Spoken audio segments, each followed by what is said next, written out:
ಪ್ರಧಾನಿ ಮೋದಿ ದಿಢೀರ್ ರಾಜೀನಾಮೆ. ಬಿಜೆಪಿಗೆ ಸಿದ್ದು ಇದೆಂತ ತಿರುಗೇಟು. ಬಿಜೆಪಿ ಬುಡಕ್ಕೆ ಬಿತ್ತ ಅಸಲಿ ಬಾಂಬ್. ಸಿದ್ದರಾಮಯ್ಯ ರಾಜೀನಾಮೆ ಕೊಡ್ತಾರೆ. ಸಿದ್ದರಾಮಯ್ಯನವರಿಗೆ ಮಹಾ ಸಂಕಷ್ಟ ಅಂತೇಳಿ ಪುಂಗುತ್ತಿರೋ ಮೈನ್ ಸ್ಟ್ರೀಮ್ ಮಾಧ್ಯಮಗಳಿಗೆ ಮೋದಿ ರಾಜೀನಾಮೆ ಕೊಡೋದು ಯಾವಾಗ ಅಂತ ಕೇಳೋ ದಮ್ಮು ತಾಕತ್ತಿದೆಯಾ? ಕನಿಷ್ಠ ಪ್ರಶ್ನಿಸೋ ಗತ್ತಾದ್ರೂ ಇದೆಯಾ?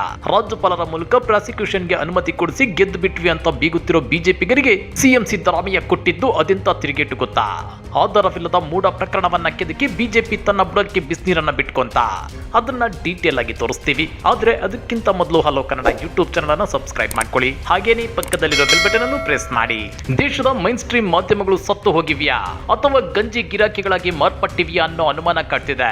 ಯಾಕಂದ್ರೆ ಕೇಂದ್ರ ಸರ್ಕಾರದ ಮೇಲೆ ಸಾವಿರಾರು ಕೋಟಿ ಲಕ್ಷಾಂತರ ಕೋಟಿ ಅಕ್ರಮಗಳ ಆರೋಪಗಳು ಕೇಳಿ ಬಂದ್ರು ಏನೋ ಆಗೇ ಇಲ್ಲ ಅನ್ನೋ ರೀತಿ ಬಿಂಬಿಸಲಾಗುತ್ತಿದೆ. ಅದೇ ಬಿಜೆಪಿಯೇತರ ಪಕ್ಷಗಳು ಅಧಿಕಾರ ಹಿಡಿದಿರೋ ರಾಜ್ಯಗಳಲ್ಲಿ ಒಂದು ಸಣ್ಣ ಪ್ರಕರಣವನ್ನು ಭೂತಗನ್ನಡಿಯಲ್ಲಿ ಹಾಕಿ ತೋರಿಸಲಾಗುತ್ತಿದೆ. ಅದಕ್ಕೆ ಬೆಸ್ಟ್ ಎಕ್ಸಾಂಪಲ್ ಪಶ್ಚಿಮ ಬಂಗಾಳದಲ್ಲಿ ವೈದ್ಯ ಅತ್ಯಾಚಾರ ಕೊಲೆ ಪ್ರಕರಣವನ್ನ ಮಾಧ್ಯಮಗಳು ಬಿಂಬಿಸುತ್ತಿರೋದು. ಆದ್ರೆ ಕೆಲ ತಿಂಗಳ ಹಿಂದೆ ಮಣಿಪುರದ ಹಿಂಸಾಚಾರ, ಗ್ಯಾಂಗ್ ರೇಪ್, ಮಹಿಳೆಯರ ಬೆತ್ತಲೆ ಮೆರವಣಿಗೆ ಪ್ರಕರಣವನ್ನ ಮಾಧ್ಯಮಗಳು ಅದಕ್ಕೆ ಹೆಚ್ಚು ಪ್ರಸಾರ ಮಾಡಲಿಲ್ಲ. ಆ ಸುದ್ದಿಯನ್ನ ಪ್ರಸಾರ ಮಾಡಿದ್ದಕ್ಕೂ ಈಗ ಪಶ್ಚಿಮ ಬಂಗಾಳದ ವೈದ್ಯ ಅತ್ಯಾಚಾರ ಕೊಲೆ ಪ್ರಕರಣವನ್ನ ಬಿಂಬಿಸುತ್ತಿರೋದಕ್ಕೂ ಅಜಗಜಾಂತರ ವ್ಯತ್ಯಾಸ ಕಂಡು ಬರ್ತಿದೆ. ಇದಷ್ಟೇ ಅಲ್ಲ, ಕೇಂದ್ರ ಸರ್ಕಾರದ ವಿರುದ್ಧ ಈ ವರ್ಷ ಎಂತೆಂತ ಗಂಭೀರ ಆರೋಪಗಳು ಕೇಳಿ ಬಂದಿವೆ. ಷೇರು ಹಗರಣದಲ್ಲಿ 30 ಲಕ್ಷ ಕೋಟಿಯಷ್ಟು ಅಕ್ರಮ ನಡೆದಿದೆ ಅಂತೇಳಿ ಲೋಕಸಭೆಯ ವಿಪಕ್ಷ ನಾಯಕ ರಾಹುಲ್ ಗಾಂಧಿ ಗಂಭೀರ ಆರೋಪ ಮಾಡಿದ್ರು. ಮತ್ತೊಂದು ಕಡೆ ಅಮೆರಿಕದ ಶಾರ್ಟ್ ಸೆಲ್ಲರ್ ಕಂಪನಿ ಹಿಡನ್ಬರ್ಗ್, ಭಾರತೀಯ ಷೇರುಪೇಟೆ ನಿಯಂತ್ರಣ ಮಂಡಳಿ ಅಧ್ಯಕ್ಷೆ ಮಾಧವಿ ಬುಚ್ ಮತ್ತು ಅವರ ಪತಿ ಅದಾನಿ ಷೇರು ಹಗರಣದಲ್ಲಿ ಭಾಗಿಯಾಗಿದ್ದಾರೆ ಅಂತೇಳಿ ವರದಿ ಬಿಡುಗಡೆ ಮಾಡಿತ್ತು. ಉದ್ಯಮಿ ಗೌತಮ್ ಅದಾನಿ ಸಮೂಹದ ಸಾಗರೋತ್ತರ ಹೂಡಿಕೆಯಲ್ಲಿ ಮಾಧವಿ ಮತ್ತು ಅವರ ಪತಿ ಪಾಲುದಾರಿಕೆ ಹೊಂದಿದ್ದಾರೆ. ಅದಾನಿ ಅವರು ಮಾರಿಷಸ್ ಮತ್ತು ಇನ್ನಿತರ ದೇಶಗಳಲ್ಲಿ ಹೊಂದಿರುವ ಶೆಲ್ ಕಂಪನಿಗಳ ಬಗ್ಗೆ ತನಿಖೆ ನಡೆಸಲು ಸೆಬಿ ಯಾವುದೇ ಆಸಕ್ತಿ ತೋರದಿರೋದು ಅಚ್ಚರಿ ಮೂಡಿಸಿದೆ ಅಂತೇಳಿ ಹಿಡನ್ಬರ್ಗ್ ತನ್ನ ಬ್ಲಾಗ್ ಸ್ಪಾಟ್ ಅಲ್ಲಿ ಆರೋಪ ಮಾಡಿತ್ತು. ಹೀಗಿದ್ರೂ ಕೇಂದ್ರ ಸರ್ಕಾರ ಈ ಆರೋಪಗಳನ್ನು ಅದ್ಯಾಕೆ ಸಿಬಿಐ ತನಿಖೆಗೆ ಒಪ್ಪಿಸಿಲ್ಲ? ಕರ್ನಾಟಕದಲ್ಲಿ ವಾಲ್ಮೀಕಿ ಹಗರಣದ ಬಗ್ಗೆ ಸಿಐಡಿ ತನಿಖೆ ನಡೆಸುತ್ತಿದ್ರು ಇಡಿ ಅಧಿಕಾರಿಗಳು ಸ್ವಯಂ ಪ್ರೇರಿತವಾಗಿ ಎಂಟ್ರಿ ಕೊಟ್ಟಿದ್ರಲ್ವಾ? ಹಾಗಾದ್ರೆ ಷೇರು ಮಾರುಕಟ್ಟೆಯಲ್ಲಿ ಆರೋಪಗಳ ಮೇಲೆ ಆರೋಪಗಳು ಕೇಳಿ ಬರ್ತಾ ಇದ್ರು, ಅದ್ಯಾಕೆ ಇಡಿ ಅಧಿಕಾರಿಗಳು ಸ್ವಯಂ ಪ್ರೇರಿತವಾಗಿ ಎಂಟ್ರಿ ಕೊಡ್ತಿಲ್ಲ? ಇನ್ನ ಇದನ್ನ ಬಿಟ್ಟರು ನೀಟ್ ಮತ್ತು ಎನ್ಇಟಿ ಪರೀಕ್ಷೆ ಅಕ್ರಮಗಳಲ್ಲಿ ಲಕ್ಷಾಂತರ ವಿದ್ಯಾರ್ಥಿಗಳ ಭವಿಷ್ಯ ಅತಂತ್ರವಾಗಿದೆ. ಈ ಪ್ರಕರಣಗಳಲ್ಲೂ ದೊಡ್ಡ ಮಟ್ಟದಲ್ಲಿ ಅವ್ಯವಹಾರ ನಡೆದಿರೋ ಆರೋಪ ಕೇಳಿ ಬಂದಿದೆ. ಈ ಪ್ರಕರಣಗಳ ಬಗ್ಗೆ ತನಿಖೆ ನಡೆಯೋದು ಯಾವಾಗ? ರಾಜ್ಯ ಸರ್ಕಾರದ ಅಡಿಯಲ್ಲಿ ಬರೋ ತನಿಖಾ ಸಂಸ್ಥೆಗಳ ಮೇಲೆ ಕೇಂದ್ರಕ್ಕೆ ನಂಬಿಕೆ ಇಲ್ಲ ಅನ್ನೋದಾದ್ರೆ ಕೇಂದ್ರ ಸರ್ಕಾರದ ಅಡಿಯಲ್ಲಿರೋ ಐಟಿ, ಇಡಿ ಮತ್ತು ಸಿಬಿಐ ತನಿಖೆಗಳನ್ನ ದೇಶದ ಜನ ಅದೇಗೆ ನಂಬಲು ಸಾಧ್ಯ? ಮಾಧ್ಯಮಗಳಲ್ಲಿ ಮೋದಿ ಸರ್ಕಾರದ ವಿರುದ್ಧ ಸುದ್ದಿ ಪ್ರಸಾರವಾಗಲ್ಲ, ತನಿಖಾ ಸಂಸ್ಥೆಗಳು ಸೊಲ್ಲೆತ್ತುತ್ತಿಲ್ಲ. ಪರಿಸ್ಥಿತಿ ಹೀಗಿರುವಾಗ ಅಸಲಿ ಸತ್ಯ ಹೊರಬರದಾದ್ರೂ ಹೇಗೆ? ಇದೆಲ್ಲ ಒಂದು ಕಡೆಯಾದ್ರೆ ಮತ್ತೊಂದು ಕಡೆ ಬಿಜೆಪಿಯೇತರ ಪಕ್ಷಗಳು ಅಧಿಕಾರ ಹಿಡಿದಿರೋ ರಾಜ್ಯಗಳ ಮೇಲೆ ಕೇಂದ್ರ ಬಿಜೆಪಿ ಐಟಿ, ಇಡಿ ಮತ್ತು ಸಿಬಿಐ ತನಿಖಾ ಸಂಸ್ಥೆಗಳ ಮೂಲಕ ಹಿಡಿತ ಸಾಧಿಸಲು ಯತ್ನಿಸುತ್ತಿದೆ. ಅದರ ಒಂದು ಭಾಗ ಎಂಬಂತೆ ಪೆಟ್ಟಿಗೆ ಸಿಗದ ದಿಲ್ಲಿ ಸಿಎಂ ಅರವಿಂದ್ ಕೇಜ್ರಿವಾಲ್ ಅವರನ್ನ ಅರೆಸ್ಟ್ ಮಾಡಿಸಿರೋದು. ಈಗ ಸಿಎಂ ಸಿದ್ದರಾಮಯ್ಯನವರ ಸರದಿ ಬಂದಿದೆ.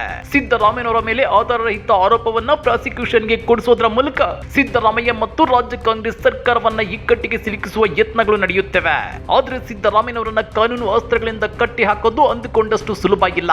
ಯಾಕಂದ್ರೆ ಸಿದ್ದರಾಮಯ್ಯನವರ ಮೇಲೆ ಅಸಲಿಗೆ ಆರೋಪವೇ ಕೇಳಿ ಬಂದಿಲ್ಲ.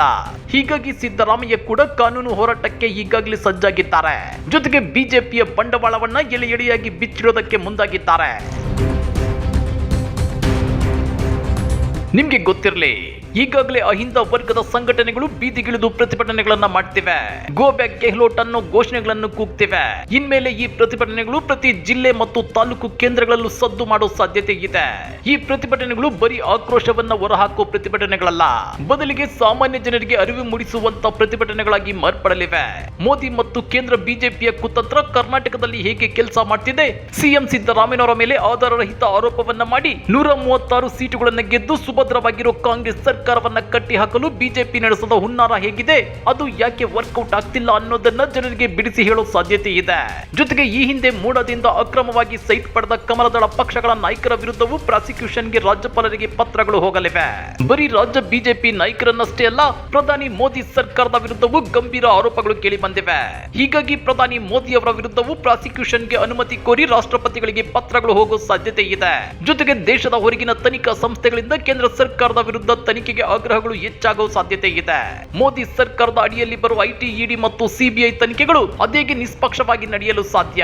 ಹೀಗಾಗಿ ಸುಪ್ರೀಂ ಕೋರ್ಟ್ನಲ್ಲಿ ಈ ಬಗ್ಗೆ ಹೆಚ್ಚೆಚ್ಚು ದೂರುಗಳು ದಾಖಲು ಮಾಡೋದಕ್ಕೆ ಕಾಂಗ್ರೆಸ್ ಮತ್ತು ಐಎನ್ಡಿಎ ಒಕ್ಕೂಟದ ಪಕ್ಷಗಳು ಪ್ಲಾನ್ ಮಾಡಿವೆ ಎನ್ನಲಾಗ್ತಿದೆ. ಅಂದ್ರೆ ಅದ್ಯಾವ ಕಾನೂನು ಅಸ್ತ್ರಗಳನ್ನಿಟ್ಕೊಂಡು ಬಿಜೆಪಿಯೇತರ ಸರ್ಕಾರಗಳನ್ನ ಕಟ್ಟಿ ಹಾಕಲು ಕೇಂದ್ರ ಬಿಜೆಪಿ ಯತ್ನಿಸುತ್ತಿದೆಯೋ ಅವೇ ಕಾನೂನು ಅಸ್ತ್ರಗಳನ್ನಿಟ್ಕೊಂಡು ಕೇಂದ್ರ ಬಿಜೆಪಿಗೆ ಬಿಸಿ ಮುಟ್ಟಿಸೋಕೆ ಕಾಂಗ್ರೆಸ್ ಮುಂದಾಗೋ ಸಾಧ್ಯತೆ ಇದೆ. ಸಿಂಪಲ್ ಆಗಿ ಹೇಳಬೇಕು ಅಂದ್ರೆ ಪ್ರಧಾನಿ ಮೋದಿ ರಾಜೀನಾಮೆಗೂ ಐಎನ್ಡಿಎ ಪಕ್ಷಗಳು ಬೀದಿಗಿಳಿದು ದೊಡ್ಡ ಮಟ್ಟದಲ್ಲಿ ಪ್ರತಿಭಟನೆ ನಡೆಸೋದರ ಜೊತೆಗೆ ಕಾನೂನು ಅಸ್ತ್ರಗಳ ಮೂಲಕವೇ ಕಟ್ಟಿ ಹಾಕೋಕೆ ಭರ್ಜರಿ ಪ್ಲಾನ್ ಮಾಡಿವೆ. ಇಲ್ಲ ಅಂದ್ರೆ ಬಿಜೆಪಿಯೇತರ ಪಕ್ಷಗಳಿಗೆ ಭಾರತದಲ್ಲಿ ಉಳಿಗಾಲ ಇಲ್ಲ ಅನ್ನೋ ರಾಜಕೀಯ ವಿಶ್ಲೇಷಣೆಗಳು ನಡೆಯುತ್ತಿವೆ. ಇತ್ತ ಕರ್ನಾಟಕದ ಸೋಷಿಯಲ್ ಮೀಡಿಯಾದಲ್ಲೂ ಕಾಂಗ್ರೆಸ್ ಬಿಜೆಪಿಗರಿಗೆ ಖಡಕ್ ತಿರುಗೇಟನ್ನ ಕೊಡ್ತಿದೆ. ಮೋದಿ ಗುಲಾಮರಿಗೆ ಕರ್ನಾಟಕದಲ್ಲಿ ಜಾಗವಿಲ್ಲ, ಗೋ ಬ್ಯಾಕ್ ಗೆಹ್ಲೋಟ್ ಅನ್ನೋ ಪೋಸ್ಟರ್ಗಳು ಹರಿದಾಡ್ತಿವೆ. ಅದೇನೇ ಇದ್ರೂ ಕಳಂಕರಹಿತ ಸಿದ್ದರಾಮಯ್ಯನವರ ತಂಟೆಗೆ ಬಂದು ಬಿಜೆಪಿಗರು ಇರಲಾರದೆ ಇರುವೆ ಬಿಟ್ಟುಕೊಂಡಂತ ಪರಿಸ್ಥಿತಿಯನ್ನ ನಿರ್ಮಿಸಿಕೊಂಡಿದ್ದಾರೆ. ಈ ಬಗ್ಗೆ ನೀವೇನಂತೀರಾ? ಕಮೆಂಟ್ ಮಾಡಿ, ವಿಡಿಯೋ ಲೈಕ್ ಮಾಡಿ, ಶೇರ್ ಮಾಡಿ. ಇಂಥ ಮತ್ತಷ್ಟು ರೋಚಕ ರಾಜಕೀಯ ಸುದ್ದಿಗಳನ್ನ ಮಿಸ್ ಮಾಡದೆ ನೋಡಬೇಕು ಅಂದ್ರೆ ಹಲೋ ಕನ್ನಡ ಯೂಟ್ಯೂಬ್ ಚಾನಲ್ ಅನ್ನ ಸಬ್ಸ್ಕ್ರೈಬ್ ಮಾಡ್ಕೊಳ್ಳಿ.